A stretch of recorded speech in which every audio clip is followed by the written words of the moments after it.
Outer Orange.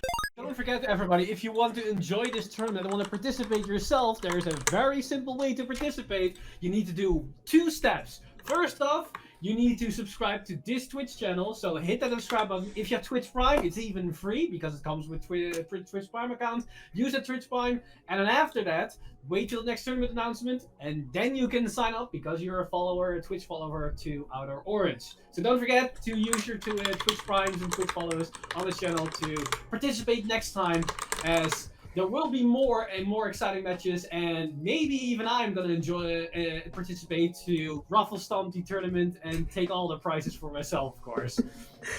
If you want to have a chance to be beaten by me, go ahead. This is true. Get beat up by Eric. But we are here. We have our players ready. They are shuffling. They're about to start. How do you feel about this matchup, Eric? I'm feeling very great about this matchup because I see that the PBO player has the perfect playmat for this one. Just MLB it away, the true power of the Paladins. So I'm very confident that this player is gonna make pain rain down. Although, to be fair, I am very excited about this one because now that we've seen the Kairi build in action, we have a feeling for what the deck can do with the new combos. But yep. PBO is pretty relatively new, so I'm very curious of what PBO has in store for us with the latest support from Set 5, because honestly, it flew under my personal radar. So I'm very curious of what these cards bring to the table and what we're going to see in this particular matchup. And maybe we're going to see even more within the finals, because keep in mind, one of these players are going to go to the finals. And will we see Kairi once again, or will we see even more PBO action? I'm very curious. Me too. I am really looking forward to this. So funnily enough, this person specifically for the PBO is actually missing some cards. So they're running some extra text to kind of keep the deck flowing. So it's going to be interesting to see how they play this out. Like, they actually have a very interesting early line that I won't give away too much because we'll see it pretty soon here. But honestly, I have a lot of faith in PBO. I can if they see like the right pieces, that I can see this ending pretty quickly actually, because this deck can steamroll Kairi out before Kairi even sees a grade 4. I mean, that's a very important thing to mention, because Kairi is very explosive, very powerful, but it's a grade 4 deck, so it's relatively slow. And it seems that Kairi originally was also a Persona right turn. Even their grade 3 turn doesn't really do a lot from what I remember. So it's decent. It's like a setup turn pretty much, but it's not terrible, because if you run the Friends engine or any other engine that potentially gets you some like good power-ups, you can kind of help yourself out a little bit. But otherwise, it's definitely a lot slower than like other grade 3 decks that have like their grade 3 turns. PBO is definitely faster. It can attack 4 times.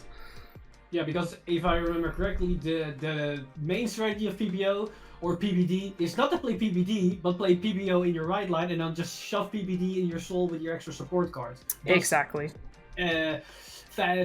What's the right term for it? To just fasten your game plan by a single turn, which is, in Vanguard's terms, by fastening your gameplay 1 turn, that's a huge tempo swing in itself. Exactly. And honestly, sometimes the crit isn't the biggest of deals. Like, the crit won't always secure your games, but it's just a nice added bonus as it forces the opponent to have to guard extra so they don't get completely critted out of the game early.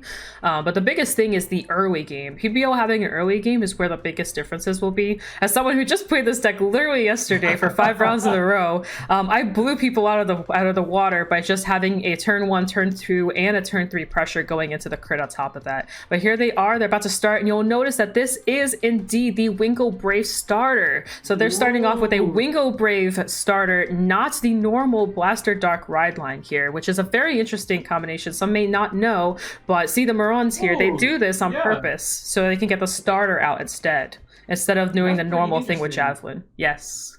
So he's literally actually playing MLB Incarnate. He's using Royal Paladin and Shadow Paladin. Yes, so the reason for this, there's actually 2 reasons. One, it gets your starter out as the cost for instead of the top card, so in case you just want to do that instead. But another reason for this is it may force the opponent to actually give you a damage because they won't know what you're playing. And because of that, they'll give you the damage, so then you can do Blaster Dark skill, not knowing that Blaster Dark is the next card in the ride line. Oh, I really like that tag. Like, that's really interesting because Blaster Dark does work in that situation, as it's not locked with weird restrictions that we are known with other right lines. Exactly, and here we have the top 7 search off of the grade 1 going into the... Of course, they're going to whiff because you don't run blasters in this engine. The starter is going to come out, and then the starter will be retired off of Blaster Dark skill, giving the twin drive. Very, very nice interaction. I like this a lot. It's clever use of using different engines together to actually make something work, which essentially is what standard overdress is all about with the whole nation system now. Exactly. I love seeing stuff like this, personally, just because I think... Oh, I just read... Oh, wait, one sec. One of my, I think one of my screens is frozen. 1 sec. Let me fix that. Go to this table. Go that way. Oh, oops. Go back to table 1. Okay, there we go. There we go. We're reset. But the dark player here it is. This is amazing. So you'll notice that our Kairi player does not have anything on their side. So each of these is swinging for an 18k, which is a magic number. You have to guard this with a trigger, and sometimes it's just not worth it. And if you don't guard it and they do land a trigger, it doesn't matter because the 18k will actually still hit. Okay, that's very painful. The grade 4 Kairi immediately goes to the damage zone. Yeah, and here we have a twin drive coming on top of that. Let's see what we got. A perfect guard. And, oh, a nice persona ride right there. Yep. That's a PBO. Ooh, and still no defenses, which means all these attacks are pretty much hitting for trigger to block numbers, which is what we see right here. I believe he called down... I don't know what type of trigger it is, but it is a form of trigger. So... And that's just his grade 2 turn, ladies and gentlemen. Like, we just started with the PBO play. This can go even further beyond the moment he goes to his grade 3. And the Kairi player just rode to grade 2. Keep that in mind. They just rode to grade 2, already 2 damage, already wasted trigger for defensive, and they're already looking at an opponent's support that can probably be even more painful next turn. Exactly. And here comes the Melty again. We saw this play earlier. We're seeing it coming back. Calling out the grade 2 and being able to draw a card. Imagine if Melty wasn't main phase. That would be pretty ridiculous because that's another combo extender that you get that generates value. So exactly. I think there's a good reason it's a main phase card and not just any phase. But you'll notice also, sorry, that the Kairi player is also rushing back. Honestly, because Kairi can get away with rushing here because they can bounce cards back with the Kiora Vanguard skill.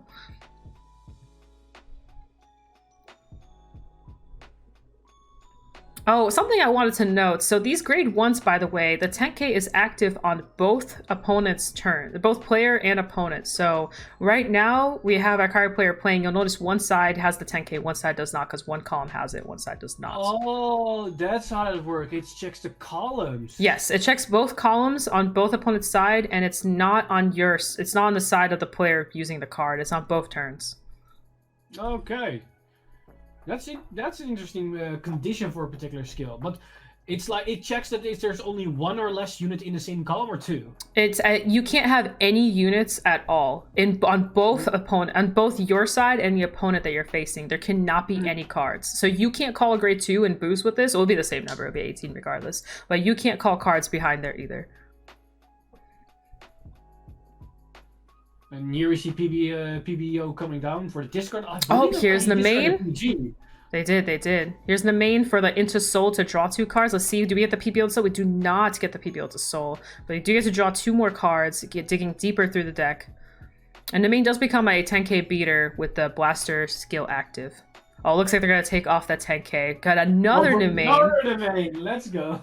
Another card. So maybe the PBO. Oh, that's the PBO. The crit is now active.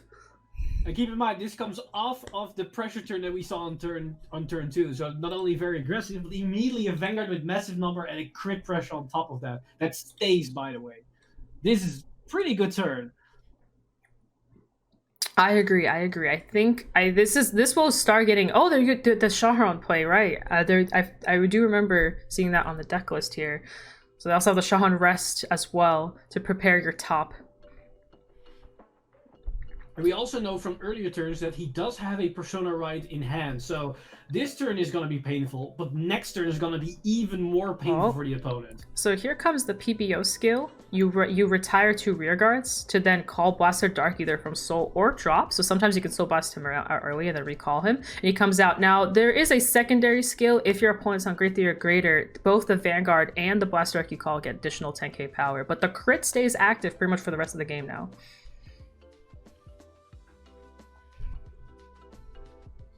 So that is a 2-2 pass on a crit. And that's a crit trigger. That is a crit trigger. Are they gonna go all in? Are they going all in? Oh, putting it to the rear. He puts the rear guard. He doesn't have the faith. Oh, okay. Okay. Okay. I was getting a little sweaty there. So this is Blaster Dark attacking for 25k. I think the other rear should be pretty small actually. Oh, that's a heal trigger. Does go off, I believe. Yeah, that 3 damage. Oh no, it does not go off. That did not go off. They were both at 3. I mean, he was at 2 going to 3. Does love his heals because we already saw 2 heals last game. Now we see another heal that sadly doesn't go off, but yeah, still nice for defensive nonetheless. Exactly. But now we are switching over to Kairi. This is a dangerous zone to be in. The Kairi player is at 4 damage right now. PBO should not have any issues guarding this upcoming turn, but can Kairi guard the next turn before reaching grade 4? Is it possible?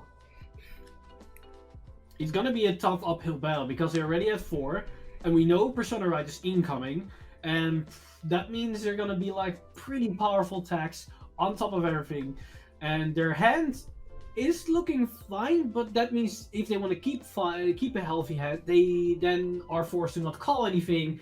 But without calling, you're not gonna really advance the game state in your favor. So it's gonna be a tricky situation for them. I agree. We'll have to see. I think the triggers will start really pushing here, making a difference. Because honestly, I think the triggers is what's gonna make a difference on these checks. We have seen the Kairi player pull through in the previous game, so they can definitely pull it through again with their magical trigger luck. Exactly. We're seeing here Lapame activating. So Lapame has a 2-way kind of skill. So if you activate her during main phase, you can call a unit from soul as rest. If you activate it during battle phase, you can call the unit from soul as stand. Thank you. Welcome in. Welcome to the PBO crew, and everyone else that has followed or has subscribed. Thank you. Welcome in. Hope you're enjoying the show. All right, this is gonna be interesting. This next upcoming turn is gonna be quite something. We'll see. A 3-card hand that will go to a 2+2 7-card hand coming up.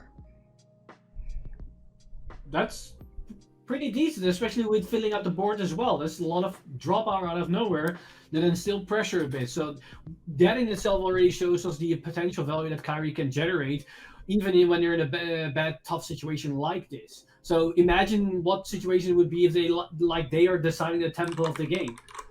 So we see here that the mains are either being targeted or they're being used for intercepts. Yeah, exactly.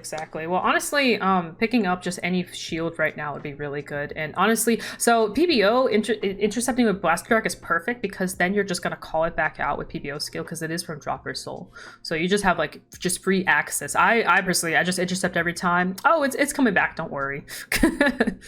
I love my ground blue skills in non-ground blue decks. That's for sure. Isn't it great? Oh, that is a perfect guard. And a draw. Those are perfect checks right there. That's actually exactly the kind of checks you want to see because the PBO is going to have another crit coming and you want that perfect guard in situations like this. We do see that the PBO player will be going in with that Persona Ride, coming in, drawing a card. We're going to have another 4 attacks coming on top of the extra 10k passive power. So we'll see if it's enough to push. And since they're both players on grade 3, all of PBO skills will be active. It's going to be very painful for the opponent. I love this card. So this is the Angel top card. So you Soul Blast. You can choose to call the same column as the Angel, or you can leave it on top. This is a perfect way to prepare your turn to potentially either crit them out of the game or know exactly what your first check's going to be like. That's honestly pretty good. It's an Oracle Think Tank-like skill that also just plus you regardless, which is pretty good. And it also, very importantly, it doesn't cost the PBO player almost any resource. Like, the Soul Blast isn't really that painful to pay in the first place.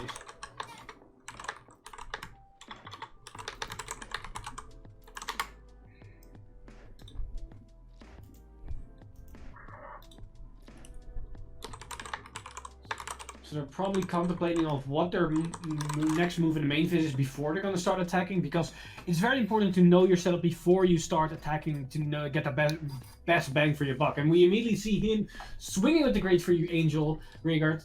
Now keep in mind, this is going to be an initial 10k power, so it's a 23k beater, which does force at least 50k shield as a trigger from the Kairi player's head. And this is a really good play here, honestly, attacking with both your front row units first before bringing out the Dark, because you kind of have two options. You can choose to attack with one called the Dark on the side that you attacked with, or you can choose to do this play where you essentially retire your front row units and then get the Dark to come.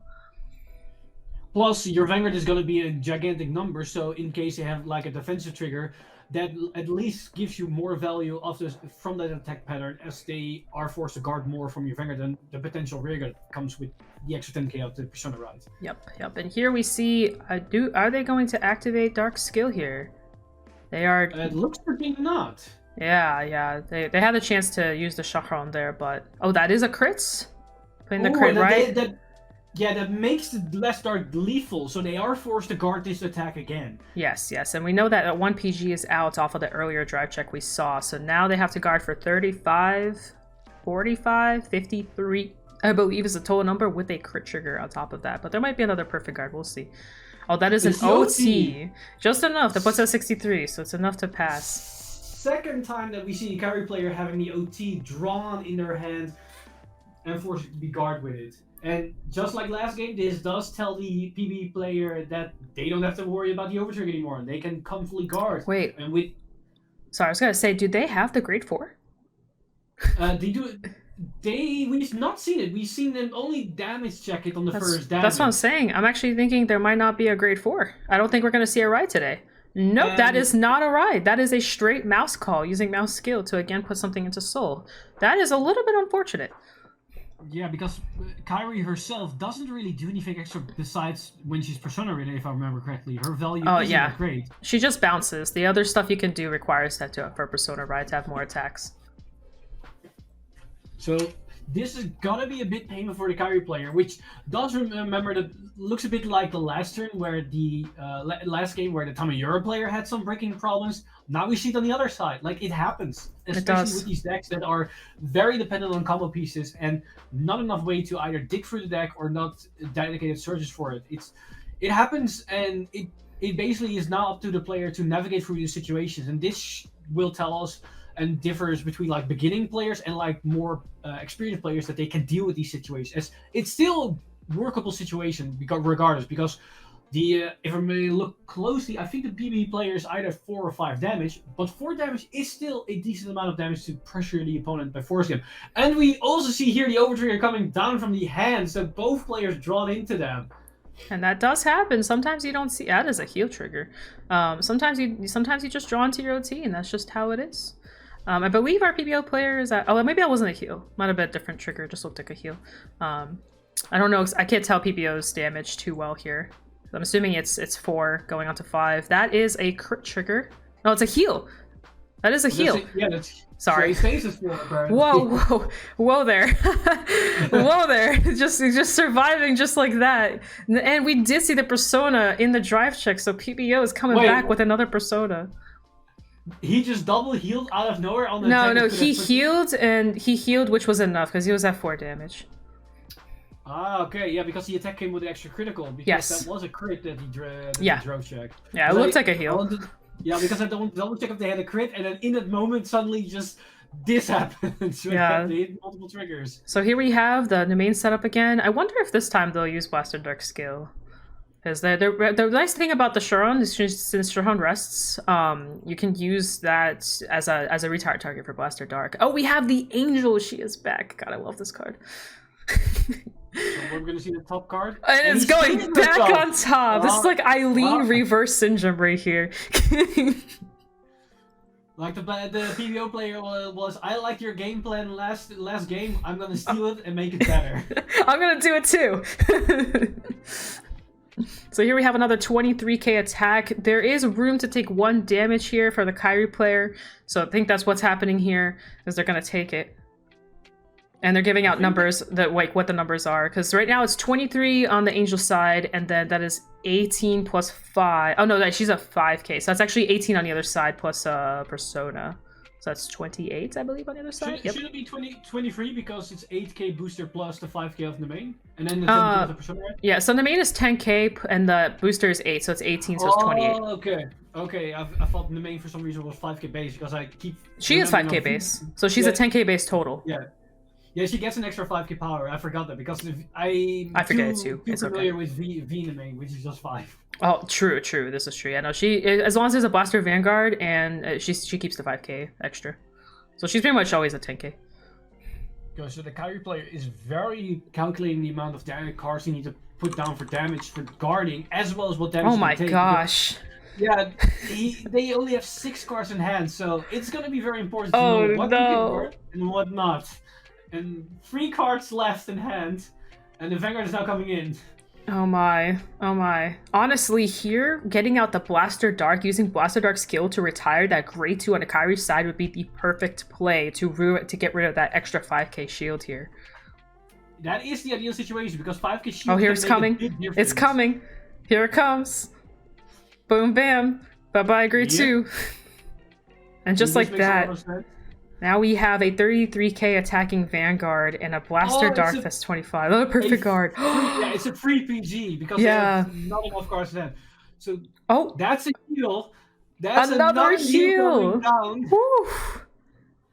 The Kairi player is at 4 damage here, so they can easily. Oh, that's a crit. That's a crit going straight on the Blaster Dark. So now this attack, if they're not holding the perfect guard, they have to take 2 damage here. I think. Yeah, it's either PG or bust in this situation. It is a PG or bust. Yeah, and it looks to me that they don't have the PG, so they need there to it is. That's a heal trigger. And it does go off because the PB player healed. If the PB player didn't heal, this would activate. It's okay. It's okay.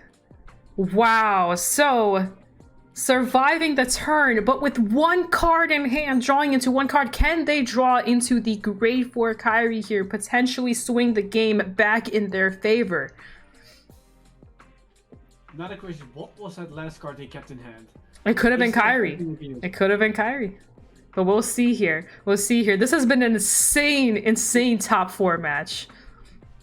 Like, if the PBO player didn't heal that turn, this was the end of the game already. But it was. It was again a sign for the Kairi player that this is not your time to lose. You have yet another turn to potentially win this. Seems like we don't have a grade 4 here, so this is going to be yet another setup turn. I haven't checked this list, so I don't know if they have Persona or anything like that, but it's possible that they don't. I'm not too sure, but we'll have to see here. So it looks like we do not have a grade 4, yet another turn where we have to plan around this. So let's see what happens here. I'm currently double checking, and it looks they don't play the Persona right for the grade 3. They just play 4 grade 4s, and they just sadly not seeing the copies of those cards.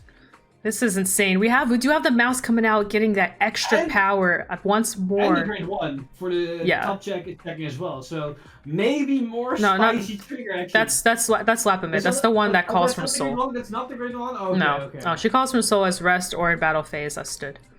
Again, people, I'm not too familiar with lyrical ones here, and these girls all look the same to me. It's okay. That's what I'm here for, homie. That's why you're not alone. So here we have swinging. The number isn't too crazy, but easily guardable with the intercept of the Blaster Dark. Now, keep in mind, you can't actually deny PBO. PBO will keep doing its thing turn after turn after turn because the skill does not require any counterblast at all. Only Blaster Dark's retire skill does, but you can just keep doing the same thing over and over again. As long as you have 2 rear guards. Things you love to hear. Free skills. Exactly. The whole skill is free. The whole one. Yep. Free multi-attack. Everything is free. Oh, is that a 2 to pass? That's 43 to a 13. That's actually a no pass. So we got Melty and a draw trigger. I mean, maybe the draw trigger allows him to draw into a PG or something that allows him to survive next turn again. Yeah, they've been surviving for a very long time here. Honestly, I can't tell. I think Infamous is at 4 damage here, so they could just easily take this and then use the cards in hand to again do the same thing they did last time. So the PBO player goes to 5, which makes sense because they don't have to waste any cards on this attack, which is just 1 critical. Yep. And we have comfortably going to the next turn. Yep. And here we have another Persona, right? Because clearly the first two weren't enough. We have another Persona coming in, an extra card to hand. Will this be enough to finish this game off? This has been an insanely back and forth match. The big difference between somebody that sees his Vanguard against somebody that sadly isn't yet. The game is still going on. These games, like, this is good. That grade 1 is something we don't see too often from other, or it's a grade 2 actually. Oh, and they're calling out the triggers, so they're probably going to swing with the grade 2 first here. They're going to try and retire that mouse, probably. They're probably going to go for the retire strat here, so they're going to attack with this side, attack with PBO, bring out the Blaster Dark, retire whatever else is left, to then retire the mouse on the other side. Yep, that is the strat we're going for here. Oh, they're doing it this way, so that way the boost is activated on PBO. It'll make the PBO pretty much unguardable. Mm-hmm. And that's what you want. Like, if they basically, you want to force them to have drawn into that that extra PG. That I think they only have like 1 or 2 copies left that we've not seen so far. Yeah, that's the situation when you put them in. Like, I want you to draw that 1 or 2 of cards. That's in like what 30 cards. Increase the chances of actually winning the situation is the ideal play to make. Here's the dark skill coming through, figuring out what to retire. I would probably go for the mouse. Actually, either or honestly are good, but the mouse is just a 13k beater. You want the mouse gone. The grade 1 will barely be hitting here. Oh, they didn't retire. They took the damage. Oh, it was okay. Okay, let's see what happens. That is game, and PBO is going to the finals. Crazy game here. That is actually insane. That was so back and forth, but PBO did take the win this time. Congratulations to everybody that played. We're going into our next one. Wow. So now the question is, how does PBO fare if they jill up their Blaster Dark? That's the question. Honestly, you can get it back out, but it is a pretty tough match, I will say. I would say it's not a very favorable match. You have to really play your cards right. You don't really have to worry about your soul too much. Your soul stacks really hard. As I mentioned, our Infamous Zero player is running some cards that kind of lower the consistency of stacking your soul faster, but that's okay. As clearly as we saw there, homie was having no problems. Yeah, no problems at all. The PBO player had no issues whatsoever. And interesting enough, as you already pointed out, we do see some cards that are pretty unorthodox playing this deck. We see the vanilla Overtrigger, we see the trial deck PGs and whatnot, and as we see, it doesn't matter. Like, PBO doesn't care. They just swing for free and they just kill you. Honestly, either Overtrigger is fine in a deck like this. I can't even tell you which one is better, to be honest, because depending on how you attack pattern, you would always want to attack with one side first and then not attack with the other and call it Blaster Dark to enable the vanilla OT, so that way you get the 100 million on both sides. But the OT Keter one enables Blaster Dark's second skill, which gets you Twin Drive. So it really just depends. I think the blowout is higher on the Keter OT, but you can probably push for game a little bit better with the 100 million, or force cards out of hand a little bit easier with the vanilla one. True, and both Overtriggers do have the same drawback, that they force you to call cards in the field to even benefit from their effect in the first place. So exactly, that doesn't change in both equations. Let's see who won on the other side. I'm trying to see what our last match is here coming up. So it will be Infamous against Shin, and I believe Shin is playing Prison. Let me just double check. Wait, did I actually? Oh, Gravidia. It's Gravidia. Okay. So this will be a tough matchup. This is going to be, so they both have really good early aggression, but the downside is PBO is going to lose his units, which might not be very favorable at all. Luckily enough, the Dark will always come back, but depending on how they play out their movement of boosters and stuff like that, it can be very, very spooky. True. And this PBO doesn't retire itself, or does retire the opponent's units, right? The PBO retires his own units. Yeah, it doesn't have the effect like PBD, where it can also retire opponent's units, which can come up against Gravidia, because Gravidia is known to have a bit of a limited card pool in terms of units to call, because they need to run a significant amount of orders. Yeah. I mean, people were underestimating and doubting it when it initially released, but 1 year later, one support wave later, and it's a complete different beast. Yup, exactly. And that can happen with every other deck, so never underestimate the power of a Vanguard. So we all know Never underestimate best deck in the game. Eugene, as we all know. Totally. Eugene, best deck? Hey, Eugene had his moments. I will say there was a moment where Eugene was like doing really well. I don't know what you're talking about. What do you mean has its moments? It still has it right now. It's never stopped. Totally.